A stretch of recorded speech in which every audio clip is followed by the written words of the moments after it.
안녕하세요. 교정전설 덴탈룸의 전윤식입니다. 이번 시간에는 수면 무호흡증에 대해 이야기해보고자 하는데요. 전에도 한번 다룬 적이 있습니다. 그때는 치과교정과 전문의 조원재 원장님을 모시고 수면 무호흡증에 대해 알아봤었습니다. 그런데 이번에는 신경과 전문의 선생님을 모셨습니다.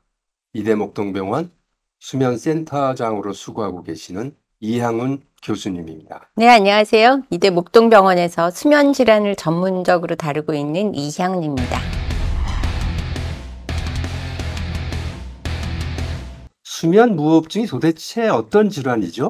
잘 모르시는 분들도 계실 테니까 간단히 말씀해 주시죠. 수면 무호흡증은 말 그대로 수면 중에 호흡을 멈추는 질환인데요. 이제 완전히 숨이 쉬지 않으면은 무호흡, 또 호흡량이 50% 이상 감소하는 경우는 저호흡이라고 하고, 무호흡과 저호흡을 합쳐서 1시간 평균 5회 이상 발생할 때 수면 무호흡, 저호흡 증후군으로 진단을 하게 됩니다. 수면 무호흡증은 원래 남자분들한테 더 많은데요. 특히 비만이거나 이제 목둘레가 두껍고 짧으신 분들, 그래서 저희가 보통 놀부형 인상에서 많다 뭐 이렇게 농담을 하기도 하는데요. 근데 여자분들도 폐경 이후에는 갑자기 그 발생률이 증가되어서 남녀 모두 가장 흔한 수면 질환 중에 하나가 되겠습니다. 근데 본인이 수면 무호흡증인지를 어떻게 알 수 있죠? 스스로 알기가 힘들 것 같은데. 네, 맞습니다. 본인이 코골이가 있는 경우에 가끔 이제 아시는 경우도 있지만, 특히 수면 무호흡은 소리가 나지 않기 때문에 스스로 인지하시는 경우가 거의 없습니다. 오히려 이제 배우자분이 같이 주무시다가 숨을 안 쉬고 한참 있다가 갑자기 푸 하면서 이제 숨을 내쉬는 그런 이제 무호흡 증상을 보고 깜짝 놀라셔서 거의 뭐 환자분을 끌고 오시는 경우가 더 많은 것 같습니다. 선생님도 혹시 증상이 있을지 모르는데요. 혹시 한번 체크해봐야 되겠는데. 한번 꼭 확인해 보시면 좋을 것 같습니다. 하여튼 챙겨보겠습니다. 수면 무호흡증이 있다 이렇게 이제 생각이 들면 여러 개 과가 협업을 해서 치료하다 보니까 환자 입장에서는 어느 과를 먼저 가야 되지? 이렇게 생각할 수 있거든요. 그러면 이제 본인이 그런 증상이 의심이 되면 어느 과를 가는 게 가장 좋은가요?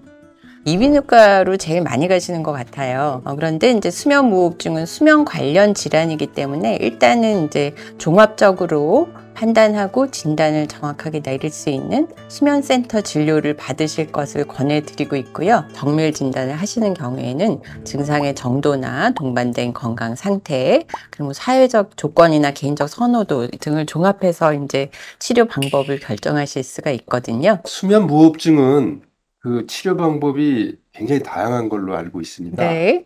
각각 어떤 방법이 있는지 알려주시죠. 크게는 수술적 치료와 비수술적 치료로 나눠볼 수가 있겠습니다. 수술적인 치료는 이비인후과에서 상기도 좁아진 부위를 넓혀주는, 저희가 뭐 코골이 수술이라고 흔히 부르는 그런 기도 확장 수술을 시행하실 수가 있습니다. 기도가 좁아진 것이 원인이거나 무호흡 정도 는 심하지 않은 경도에서 중증도 정도일 때 효과를 이제 기대할 수가 있습니다. 수술을 하게 되면은 이제 한 번에 해결이 되기 때문에 좀 그런 장점이 있습니다. CB로 처리하실 수도 있고, 그래서 비용적으로도 이제 그 해결이 가능하실 텐데요. 수술적인 치료이기 때문에 심리적 부담을 느끼시는 경우도 있고, 또 수면 무호흡증의 치료 효과가 완전하지는 않기 때문에 이미 합병증이 있다, 뭐 심장 질환이나 뇌혈관 질환이 있으신 경우에는 적합하지 않을 수가 있습니다.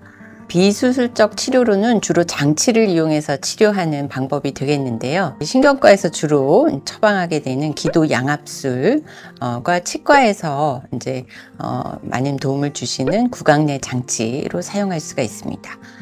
무호흡이 중등도 이상, 중증이거나 특히 동맥혈의 산소 포화도가 많이 떨어지는 경우, 이미 심장이나 뇌질환 같은 합병증이 있으신 경우라면 지속적으로 기도 양압기를 사용하는 치료를 하시는 것이 좋습니다. 네, 기도 양압기라고 하면은 기도의 적절한 양압을 유지해가지고 기도가 좁아져 있더라도 양의 그 압력 때문에 기도가 다치지 않고 주무시는 내내 기도의 확장이 유지가 되어 있을 수 있도록 하는 방법인데, 있는데요. 사실 효과적인 측면에서는 수면 무호흡증 치료 중에 가장 효과적이라고 보겠습니다. 또 2018년 7월부터는 건강보험에 적용이 되어서요. 비용이 많이 저렴해졌기 때문에 경제적으로도 좀 용이하게 사용하실 수가 있고, 건강보험을 이제 유지를 하려면 계속 그 착용하시는 성적이 70% 이상 사용하시는, 또 하루에 4시간 이상 착용하시는 것이 이제 확인이 되어야 되기 때문에 환자 피드백 면에서도 잘 되는 편입니다. 마지막으로는 구강내 장치가 있는데요. 구강내 장치는 사실 전윤식 대표님 전문 분야라 더 잘 대변해 주실 수 있을 것 같은데요. 구강내 장치를 착용함으로써 혀를 아래쪽으로 내리고 턱을 앞으로 당겨서 수면 중에 좁아지는 상기도 부위가 다치지 않도록 유지하는 장치입니다. 이 방법은 수술적 요법에는 해당이 되지 않거나, 또는 이제 지속적 기도 양압술에 적응을 하지 못하거나, 기도 양압기가 굉장히 크고 매일 사용하기 불편해서 이제 적응을 잘 못하시는 분들이 있거든요. 출장을 자주 다니시거나 교대 근무하시는 분들, 이렇게 잠자리가 자주 바뀌시는 분들에게는 매우 좋은 옵션이 될 수가 있습니다. 예, 기도 양압기가 굉장히 좋은 장치라고 말씀을 해주셨습니다. 네. 미국이 아무래도 이 장치는 오래전부터 사용을 해왔던 나라로서 소위 그 협조도, 그게 그렇게 높지 않더라. 그런데 우리나라는 아까 좀 괜찮다고 하셔서 한번 좀 간단하게 비교해 주실 수 있나요?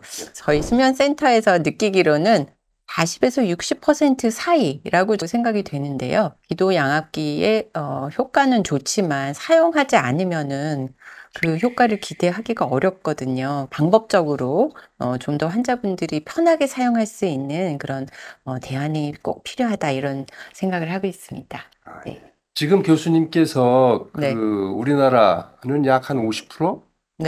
전후 정도의 이제 수능도라고 말씀을 하셨는데, 그럼 나머지 절반은 어떤 식으로 치료를 하는 게 바람직한 건지 그 선생님의 좀 조언을 좀 들어보겠습니다. 수면무호흡증을 치료하지 않으면 심장이나 뇌혈관 합병증만 해도 3배 이상 증가가 되고, 또 당뇨나 고지혈증 같은 대사성 질환도 확실히 높아지거든요. 밤에 이런 그 뇌의 대사산물이 잘 빠져나가지 못하게 되기 때문에, 또 매일 밤 그 산소가 떨어지게 되니까 인지 기능에도, 뇌 기능에도 굉장히 영향을 많이 미치기 때문에 꼭 치료를 하셔야 됩니다. 근데 그렇게 본다면 구강내 장치가 이제 그런 기도 양압술에 적응을 하지 못하는 분들에게 사용될 수 있는 좋은 옵션이 될 수가 있는 거죠.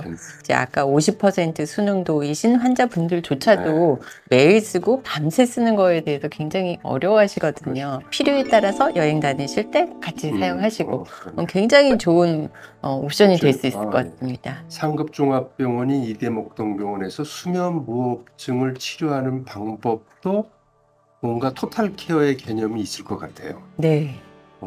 뭐 특별한 방법이 있나요? 이대 목동병원은 수면 무호흡증뿐만이 아니라 다양한 수면 장애를 정확하게 진단하고 각각의 질환에 맞는 정확하고도 최신 치료법을 제공하기 위해서 신경과와 이비인후과, 정신건강의학과, 치과 4개 과의 수면 관련 전문의들이 모여서 수면센터를 2010년도에 개설해서 체계적인 수면다운 검사와 효율적인 통합 진료 시스템을 구축하고 환자분들에게 정밀 진단 및 맞춤형 전문 치료를 수행하고 있습니다. 수면다운 검사는 병원에서 하룻밤 동안 자면서 이루어지는 검사인데요. 수면센터에 오시면 먼저 수면 관련 설문지를 통해서 이제 증상을 매우 자세히 평가를 하고, 뇌파, 안구 운동, 산소 포화도, 심전도, 또 수면 중의 호흡과 같은 다양한 생체 신호 데이터를 밤새 기록을 하게 됩니다. 그 상태로 수면실에서 숙면을 취하시고 나가시면은 이제 진단을 위한 정밀 검사는 끝나게 됩니다. 수면다운 검사가 완료되면 수면 전문의가 이 다양한 정보를 총합적으로 분석해서 진단을 내리고, 개개인의 그 건강 상태뿐만이 아니라 또 신체적인 또는 뭐 직업과 같은 사회적인 환경까지도 고려해서 최적의 치료 방법을 환자분과 함께 상의해서 결정하게 되는 거죠. 수면다운 검사가 굉장히 진단에 중요한 것으로 보이는데 그 의료보험 적용이 되나요? 원래 그 수면다운 검사가 막 굉장히 고가였는데 검사비 때문에 검사를 못 하시는 분들이 많으셨거든요. 근데 2018년도 7월에 건강보험의 적용이 일부 되기 시작했습니다. 수면 무호흡증의 경우에는 대부분 건강보험 적용을 받으시기 때문에 매우 저렴하게 정밀 진단 방법으로 사용하실 수가 있습니다. 수면 무호흡증과 관련된 여러 가지 진단과 치료 과정을 우리 이양훈 교수님을 통해서 잘 들어봤는데, 수면 무호흡증으로 고생하고 있는 분들은 지체하지 마시고 조기 진단, 조기 치료, 빨리 병원에 가셔서 적절한 치료를 받아보시기를 권해드립니다. 추가적인 고민이나 상담은 아래 댓글로 남겨주시거나 이메일로 보내주시면 저희가 최선을 다해서 답변해 드리도록 하겠습니다. 오늘 영상이 도움이 되셨다면 좋아요 눌러주시고 구독, 알림 설정 부탁드립니다. 지금까지 교정전설 덴탈룸의 전윤식 이향리였습니다. 감사합니다.